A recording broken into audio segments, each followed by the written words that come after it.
बिस्मिल्लाहिर्रहमानिर्रहीम। अस्सलाम वालेकुम स्टूडेंट्स। आज हम MA1 के सब्जेक्ट का ACCA का ऑफिशियल स्टडी हब का जो मटेरियल है उसका चैप्टर नंबर 7 करेंगे, जिसका नाम है measuring performance. Question number 1, what type of centre is the manager responsible for. ऊपर दिए गए सिनेरियो के मुताबिक नीचे वाले जो डिफरेंट टाइप के सेंटर्स हैं उनके मैनेजर के लिए कौन सी सूटेबिलिटी बनती है। तो सिनेरियो को देखते हैं। A manager's performance is assessed based on residual income. तो कोई मैनेजर जिसकी परफॉर्मेंस असेस की जा रही हो on the basis of residual income, तो उसके लिए कौन सा सूटेबल होगा। तो बेटा सबसे पहले तो हमें ये पता होना चाहिए कि रेजिडुअल इनकम क्या है। तो रेजिडुअल इनकम बेसिकली वो अमाउंट होती है जो किसी बिजनेस के पास बच जाती है तमाम एक्सपेंसेस पे करने के बाद। जितने भी उसके एक्सपेंसेस हैं उसने सारे पे कर लिए। स्पेशली इसमें नोशनल या इम्प्यूटेड कॉस्ट होती है, उसको भी आप लेस कर लेते हैं, तो इसको हम कहते हैं रेजिडुअल इनकम, यानी कि प्योर बचत। रेजिडुअल इनकम का मतलब है जी प्योर बचत की बात कर रहा है। आपने तमाम एक्सपेंसेस पे करने के बाद जो आपके पास पैसे बच गए हैं। तो रेवेन्यू सेंटर नहीं भाई, रेवेन्यू सेंटर की परफॉर्मेंस तो मेजर की जाती है ऑन जनरेटिंग रेवेन्यू को, उसने कितनी सेल्स जनरेट की। तो इसके लिए तो रेजिडुअल इनकम सूटेबल नहीं होगी। बी, कॉस्ट सेंटर, ये बेचारा तो इनकम जनरेट ही नहीं कर पाएगा, इसकी तो कॉस्ट ही आती है, इसके लिए तो ये सूटेबिलिटी वैसे ही नहीं बनती। सी, प्रॉफिट सेंटर, भाई प्रॉफिट सेंटर में डिफरेंट टाइप के प्रॉफिट्स हो सकते हैं। नेट प्रॉफिट सेंटर की बेस पर है, PBIT प्रॉफिट बिफोर इंटरेस्ट और टैक्स है, या कौन सा प्रॉफिट है, तो ये भी नहीं। Investment centre, yes this is the right answer. Investment centre एक ऐसा सेंटर होएगा जिसकी performance on the basis of residual income कि भाई हमने इन्वेस्टमेंट कितनी की थी। लेट से हमने 1 लाख रुपए की इन्वेस्टमेंट की थी। अब इस 1 लाख रुपए के ऊपर उसने सारे एक्सपेंसेस डिडक्ट करने के बाद हमें 5,000 रुपए की बचत दी, तो 5,000 इज आवर रेजिडुअल इनकम। तो भाई ये जो इन्वेस्टमेंट सेंटर है इसकी परफॉर्मेंस रेजिडुअल इनकम की बेस पर अगर हम करें असेसमेंट परफॉर्मेंसेस की, तो ये हमारे लिए बेहतरीन सूटेबिलिटी बनती है। Question number 2, if a profit centre generates $50,750 of sales, sales जो है वो 50,750 की हैं, फॉर 45,000 ऑफ कॉस्ट, कॉस्ट जितनी लगी है वो 45,000 की है। What is the gross profit percentage. तो ग्रॉस प्रॉफिट की परसेंटेज हमें कैलकुलेट करनी है। तो जीपी की परसेंटेज का फॉर्मूला आपको पता होना चाहिए कि ये होता है gross profit divided by sales multiplied by 100। तो भाई ये फॉर्मूला जब हम लगाते हैं तो हमारे पास ग्रॉस प्रॉफिट आ जाता है परसेंटेज में। तो हमें पहले इधर गिवन है सेल्स, ये तो हमें दी हुई है, ये वाला पोर्शन तो हमें दिया हुआ है, बट ग्रॉस प्रॉफिट हमें नहीं दिया हुआ। तो ग्रॉस प्रॉफिट हम गिवन सिनेरियो में से बड़ी आसानी से कैलकुलेट कर सकते हैं। तो भाई ग्रॉस प्रॉफिट क्या होता है, सेल्स लेस कॉस्ट, जितनी भी आपकी होती हैं उनको हम लेस कर देते हैं, तो हमारे पास क्या आ जाता है, ग्रॉस प्रॉफिट। तो देखते हैं जी, इनको फिगर्स को पुट करते हैं। आपकी सेल्स कितनी है हमें क्वेश्चन में दी हुई है 50,750। कॉस्ट कितनी है हमें क्वेश्चन में दी हुई है 45,000। तो इनको जब हम लेस करते हैं तो हमारे पास आंसर आएगा $5750। ये हमारा जी ग्रॉस प्रॉफिट होगा। तो अब ऊपर वाले फॉर्मूला में पुट कर लें 5750 डिवाइडेड बाय सेल्स की फिगर है 50750 मल्टीप्लाइड बाय 100 फॉर्मूले का। तो भाई ये आपकी जीपी की परसेंटेज आ जाएगी 11.33%, जो कि है option number A. This is the right answer. Question number 3, इसमें वो कहता है जी कैपेसिटी यूटिलाइजेशन रेशियो आपने परसेंटेज में निकालनी है प्रोडक्शन डिपार्टमेंट की। तो बेटा सबसे पहले आपको ये पता होना चाहिए कि कैपेसिटी यूटिलाइजेशन रेशियो क्या मेजर करती थी।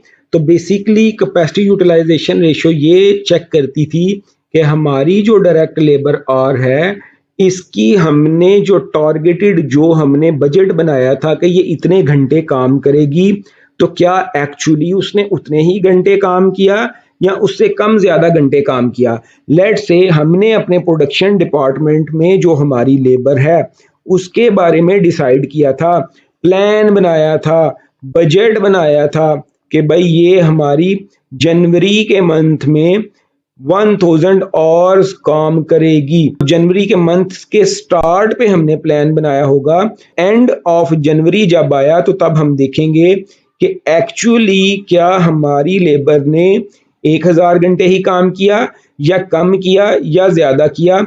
लेट से हमने देखा तो उन्होंने 900 घंटे काम किया था, करना उनको कितना चाहिए था, 1000 घंटे। तो ये जो कंपैरिजन है, this is known as the concept of capacity of our labour. इसको हम कहते हैं capacity utilisation ratio. Capacity utilisation का जो फॉर्मूला है वो होता है एक्चुअल आवर्स वर्क, जितना हमने काम किया एक्चुअली, डिवाइडेड बाय जितना हमने बजट बनाया था, बजटेड आवर्स। तो अब हमें चूंकि उसने सवाल में परसेंटेज में मांगा है तो हम इसको मल्टीप्लाइड बाय 100 भी करेंगे। अब हम क्वेश्चन में से देखते हैं कि डेटा हमें कौन सा मिल रहा है। एक्चुअल आवर्स बेटा हमें ये दिए हुए हैं 510, एंड बजटेड आवर्स हमें ये दिए हुए हैं 500। तो 510 डिवाइडेड बाय 500 मल्टीप्लाइड बाय 100 फॉर्मूले का आंसर आ जाएगा 102%। तो भाई option number D is the right answer. Question number 4 वो कहता है what is the operating profit ratio for this profit centre. निकालना क्या है, ऑपरेटिंग प्रॉफिट की रेशियो। तो बेटा ऑपरेटिंग प्रॉफिट की रेशियो का फॉर्मूला क्या होता है, operating profit divided by sales multiplied by 100। अगे हमें परसेंटेज में चाहिए, तो वो कहता है कि profit centres gross profit ratio is 25%।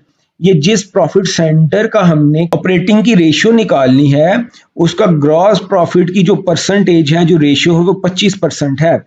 The gross profit was 2,50,000। और भाई ये जो 2,50,000 है ना, ये 25% है टोटल सेल्स का। ये जो 2,50,000 है ये 25% है। ये बात आपने याद रखनी है। 2,50,000 जो उसने ग्रॉस प्रॉफिट बताया है आपको, ये वो पहले ही कह रहा है ये 25% है। अब 100% क्या आएगा हम वो देख लेंगे सवाल में, पहले हम बाकी सिनेरियो कर लेते हैं। एंड ऑपरेटिंग एक्सपेंसेस वर 1 लाख। तो ऑपरेटिंग एक्सपेंसेस तो हमें 1 लाख के दिए हुए हैं जी। ऑपरेटिंग प्रॉफिट का फॉर्मूला होता है ग्रॉस प्रॉफिट में से हम अपने ऑपरेटिंग एक्सपेंसेस लेस करते हैं। तो ऑपरेटिंग एक्सपेंसेस तो हमें क्वेश्चन में दिए हुए हैं 1 लाख के। अब हमें ग्रॉस प्रॉफिट भी दिया हुआ है 2.5 लाख रुपए का। जो ऊपर वाला पोर्शन है ये तो हम बड़ी आसानी से निकाल सकते हैं। तो 2.5 लाख में से अगर हम 1 लाख रुपए लेस कर देंगे तो हमारे पास जो ऑपरेटिंग प्रॉफिट है वो 1.5 लाख रुपए का आ जाएगा इस सवाल में। तो भाई ऊपर वाला पोर्शन तो हमने निकाल लिया 1.5 लाख रुपए। अब नीचे वाला जो पोर्शन है सेल्स का, तो ये जो थोड़ा सा ट्रिकी पोर्शन है, सेल्स में क्या है वो कहता है कि हमारी ग्रॉस प्रॉफिट की परसेंटेज कितनी थी, 25%। तो बेटा बेसिकली ये जो 2.5 लाख रुपए है ये कितना है, 25% है। चूंकि हम जितनी सेल्स करते हैं उसमें से 25% हमारा ग्रॉस प्रॉफिट होता है। सो बेसिकली 2.5 लाख रुपया 25% है। हमें इसको किस पे लेके जाना है, 100% पे। तो बेटा अगर हमें अपनी सेल्स को जांचना है तो हम क्या करेंगे, 2.5 लाख रुपए तो हमारा ग्रॉस प्रॉफिट आया था और हमें ये पता था कि 2.5 लाख रुपए जो है 25% होता है किसका, सेल्स का। सो 2.5 लाख रुपए हैं 25%, डिवाइड कर देंगे तो हमारे पास आ जाएगा 1%। तो मल्टीप्लाई कर देंगे 100 से तो हमारे पास आ जाएगा कंप्लीट 100%। तो सेल्स को हम इस तरह निकालेंगे। तो जब हम इसको करेंगे तो ये आएगा हमारे पास 1 मिलियन। तो भाई अब आप ये वाले फॉर्मूले को इधर अप्लाई कर दें। 1,50,000 हमारा ऑपरेटिंग प्रॉफिट हो गया, 1 मिलियन हमारा जो है वो सेल्स की फिगर आ गई, मल्टीप्लाइड बाय 100 हमने कर दिया। तो हम जब इसका रिजल्ट निकालेंगे तो हमारे पास इसका आंसर आएगा 15%। तो भाई ऑपरेटिंग प्रॉफिट की जो रेशियो है वो आपके पास 15% आ गई। Option number A is the right answer. तो बेटा इधर सिर्फ छोटी सी ट्रिक है, वो ये ट्रिक ये थी कि हमारे पास जो ग्रॉस प्रॉफिट की परसेंटेज दी हुई है वो 25% है और ग्रॉस प्रॉफिट की फिगर दी हुई है 2.5 लाख रुपए। तो अब हमें ये वो सवाल में कहना चाह रहा है कि हम जितनी सेल्स करते हैं उसका 25% हमारे पास ग्रॉस प्रॉफिट बचता है। तो अगर आपको 25% की फिगर दे दी हो 2.5 लाख रुपए की, तो इसको आपको दोबारा 100 पे लेके जाना हो तो 2.5 लाख को डिवाइड करेंगे हम 25 पे। जब हम 25 पे डिवाइड करेंगे तो हमारे पास आ जाएगा 1%। उसको हम फिर मल्टीप्लाई करेंगे 100 से तो हमारे पास आ जाएगा 100%। तो 100% तो सेल्स थी, 25% तो था ग्रॉस प्रॉफिट। तो आई एम होपफुल जी आपको चीज़ों की समझ आ रही है। किसी को किसी किस्म का कोई प्रॉब्लम हो मेरे साथ कांटेक्ट कर सकता है 0303686495 के ऊपर। टिल नेक्स्ट लेक्चर, अल्लाह निगहबान।